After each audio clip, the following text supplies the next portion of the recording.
pagi ingatkan tentang siang, siang ingatkan tentang petang, petang ingatkan tentang malam, malam ingatkan bahwa esok pagi kita tetap berbuat baik.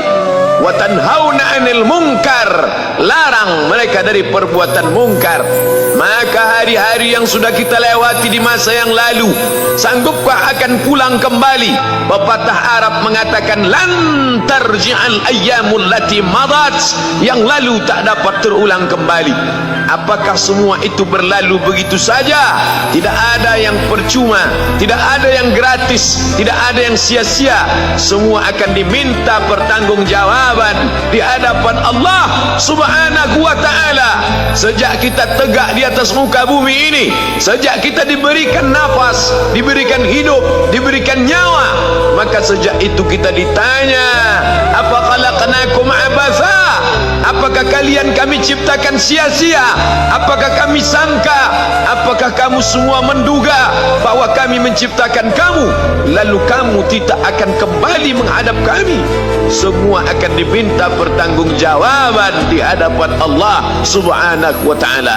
Tidak ada kata yang dapat terucap dari lidah orang beriman selain ucapan astaghfirullahaladzim. Ampunkan segala dosa aku di masa yang lalu. Aku lalai dan lupa ya Allah. Kami termasuk orang-orang yang menghilangkan usia kami ya Allah. Kami tak tahu ke mana umur kami selama ini. Berapa jam untuk perbuatan dosa, berapa untuk perbuatan maksiat. Padahal ketika tiba masanya, kami semua akan menghadapmu, dan pada saat itu semua akan dihitung menit demi detik. Detik semuanya tak ada yang dapat dari luput panggilan Allah Subhanahu wa ta'ala.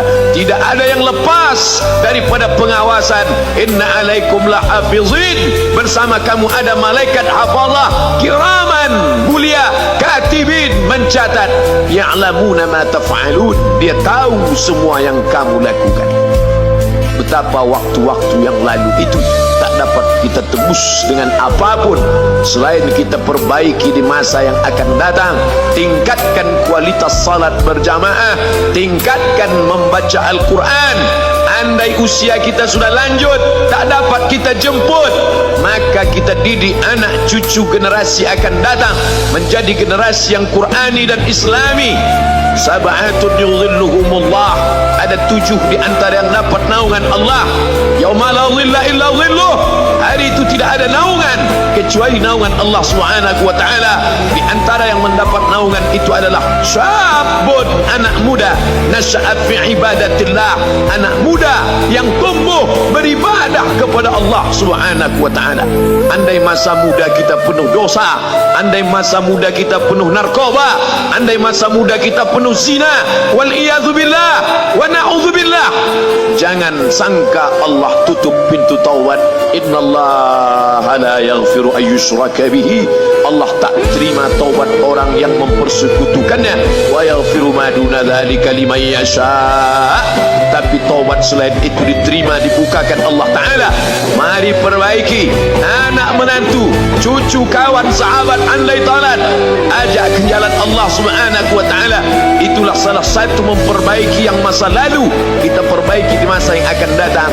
Di antara tujuan Allah mengapa dia buat kita masih hidup di akhir tahun ini, ya'lamallahu allazina amanu, Allah menguji siapa yang masih tetap dalam istiqamah iman dan Islam. Tujuan kedua, mengapa Allah buat kita hidup sampai hari ini? Wa yattakhidha minkum syuhada, wa yattakhidha minkum syuhada, Allah ingin melihat siapa di antara kita ini yang layak untuk menjadi syuhada. Iskariman, hidup mulia, au mutsyahidan, atau mati syahid. Pilihan orang Islam tidak banyak. Kalau hidup, hidup mulia. Kalau mati, mati syahid. Jangan hidup hina, mati terlunta-lunta, tidak diterima Allah Subhanahu wa ta'ala. Hidup mulia atau mati syahid dipersaksikan oleh para malaikat. Man kharaja fi talabil ilmi, siapa yang keluar rumah dengan niat menuntut ilmu, fahuwa fi sabilillah, maka dia seperti orang yang berjihad fi sabilillah, yang jauh meninggalkan kampung halaman, menuntut ilmu di perantauan. Jangan kau sangka kau anak yang terbuang, engkau adalah seorang syahid. Andai mati dalam perjalanan, maka matimu adalah seorang yang mati syahid. Mencari rezeki yang halal, meninggalkan anak dan istri demi untuk memberikan nafkah, menjaga diri dari riba, menjaga diri dari haram, menjaga diri dari syubhat. Ditinggalkan anak yang masih kecil, istri yang memerlukan kasih sayang. Ku tinggalkan kalian bukan karena hawa nafsu, tapi ingin mencari yang halal. Tetesan air mata, penuh keringat dan kerinduan, munajat di tengah malam, dibayar Allah Ta'ala dengan tetesan darah seorang syahid. Man mata duna malihi, siapa yang mati membela kehormatan hartanya, fahuwa syahid, maka dia mati syahid. Betapa seorang yang susah melarat hanya untuk menjaga diri dari yang haram dan syubhat, Allah muliakan dia. Inna akramakum indallah, yang paling mulia di antara kamu di sisi Allah, atqakum, yang paling takut kepada Allah. Ramai kita di rumah Allah ini, yang paling kaya kah yang paling mulia? Tidak. Yang paling ganteng dan paling hebat kuasanya kah yang paling mulia? Bukan. Yang paling berilmu, buya, kiai, ulama, apakah dia yang paling mulia? Tidak ada jaminan. Tapi yang paling takut kepada Allah Subhanahu wa ta'ala, takut terjerumus dalam riba, takut terjerumus dalam syubhat, takut makan haram, sehingga dia biarkan dirinya dalam kesusahan, susah dalam pandangan manusia, melarat dalam pandangan orang kaya, tapi hidup mulia dalam pandangan Allah, para malaikat, nabi dan rasul. Hari ini orang itu dikatakan bodoh, hari ini dia dikatakan goblok, hari ini dia dikatakan kamu tolol sekali. Mengapa tidak kamu pakai kekuasaanmu? Mengapa tidak kamu pakai kesempatan? Hidup hanya sekali, pakailah sesuka hati.